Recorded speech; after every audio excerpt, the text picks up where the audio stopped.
Hello and welcome to Papa Raptor Does Studio One. At least that's what we're calling it this week. This is primarily for Blues Guitar Unleashed students.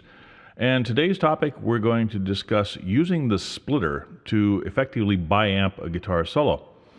And we'll get right into it. I already have a recording here prepared. It's a song that we pulled down from the virtual jam room. It's a slow blues in G. I've already played a 24-bar solo, so you don't have to be subjected to me recording this solo.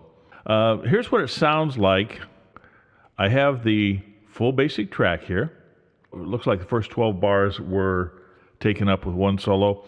I've added 24 bars, and I usually record two different settings. This one is processed through the 11 rack, so it sounds like it's through an amplifier, speakers, and mic'd cabinet. Below that is the one that we're going to concentrate on, and that's a dry signal. You'll notice it's a mono signal, and what it is essentially it's the same thing as if you plugged your guitar directly into the recording interface. It bypasses all signal processing. So as such, it doesn't really sound all that impressive. In fact, if we give it a quick listen,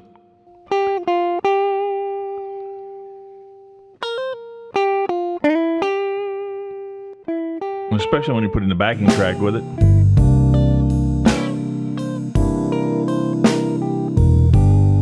This is more like what we were listening to when we were recording it.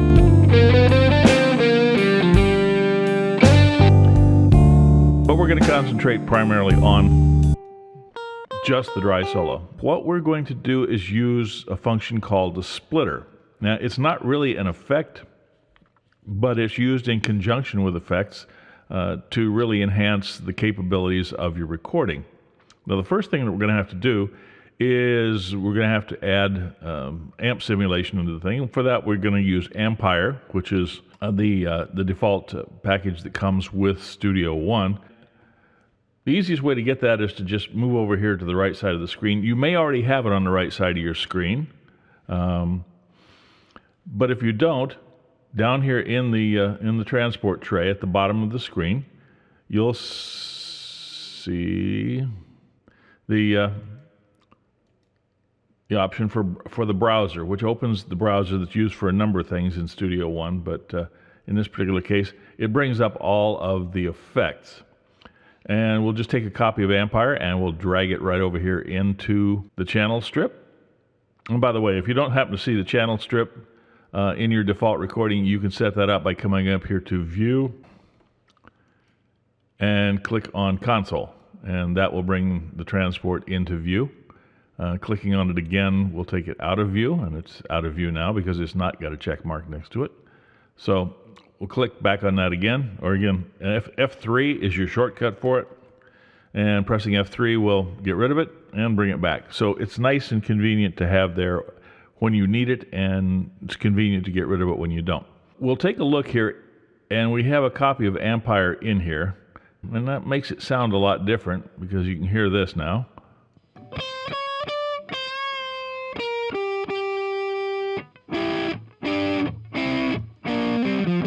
As opposed to what it sounds like without Ampire.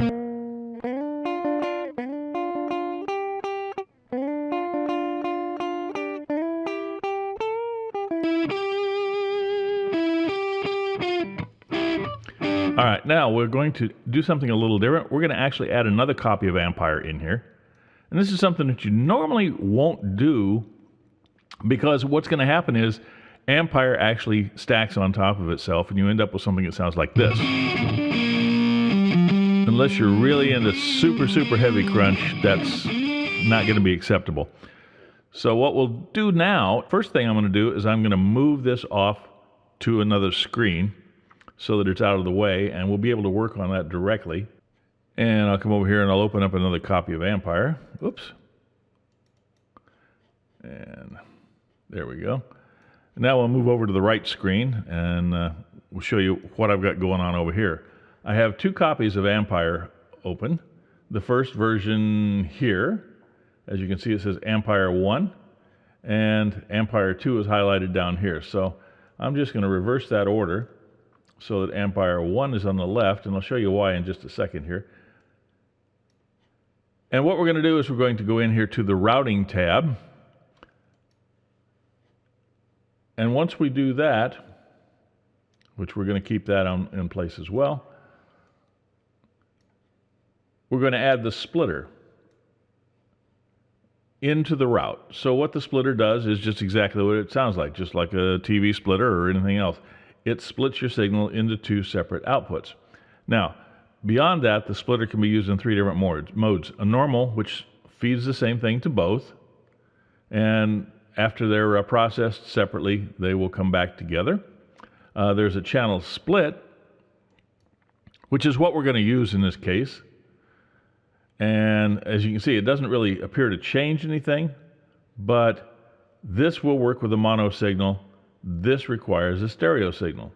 If you don't, they are one and the same. So if your output is a mono signal, these two do not matter.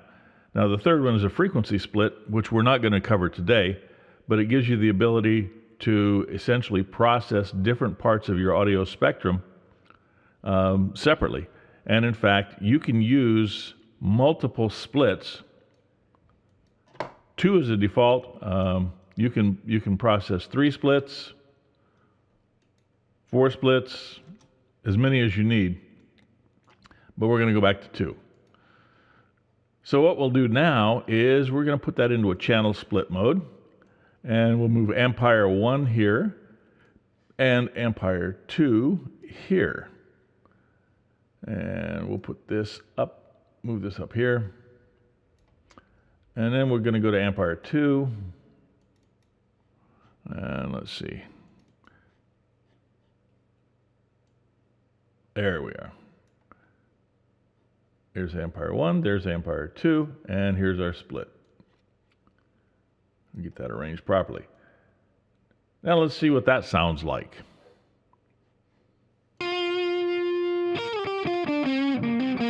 It's still a mono signal, although you really can't tell much of this because they're both processed the same way. What we need to do is we'll need to move back over into the main screen, and up here on the dry channel, we're going to convert that from mono to stereo. And that's all you have to do in order to do so. You can do that at any time with any signal. So we've just converted it to stereo. Now we're going to go back to the to our 2 copies of Ampere, and by default they're both set up to essentially do a Marshall emulation, and we're going to change that. I'm going to change, so Ampere 1 is using a Fender Blackface Twin, and we'll turn that up, and I'm going to change the speakers on that from the Marshall half stack to, let's say Super Reverb, a 4x10 speaker cabinet. So now if we listen to the tracks, you're going to hear a significant difference between the left side and the right side.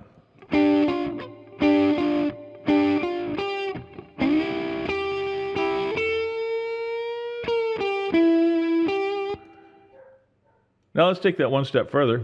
Once we're done here, you can expand each of these loops out and add effects to your heart's content. So you can have one channel that's really, really clean. You can have another channel that's really dirty, and mix the two to your satisfaction. Another nice thing that you have in here in the splits is the ability to set levels on the left and the right channel independently in here, because you don't have the typical pan knob available to you once it's in stereo, or if you do, you're going to have problems with it. So if you click here, you'll notice it says 0 dB right now. Once you click on this, it gives you a little mini slider. You can set it, leave it at 0 dB, or you can actually just double click on it and leave it at 0 dB. So on this side we've got the Marshall showing up. Excuse me. Yeah, this side we've got the Marshall, and on this side we have the Fender. That's all there is to it. Now all you have to do is mix your recording down. Now again, you can add any effects into this loop that you want. You can add them either from within Ampere by in this case, we have the default 3 that come in the package. Of the tube screamer emulation, we have a chorus pedal and a delay pedal. There's a bunch of others, and you'll notice down here at the bottom you have options to add additional effects. You can add those within the amplifier itself, or you can actually go ahead and add other effects from your list of effects on the main page by simply dragging and dropping them. And where they land in your signal stream is where they'll be effective. So, for instance, you could compress one and not the other. You could put delay on one and not the other. In the end, it's all what you want. So you end up with a finished product that sounds something more like this. And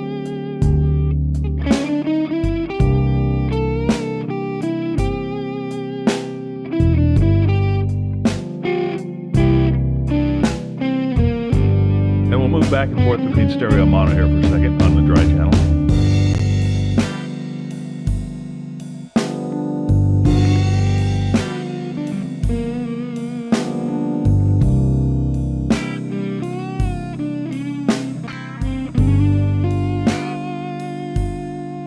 You're not doubling, it's not a lot of work. You can do it with one recording.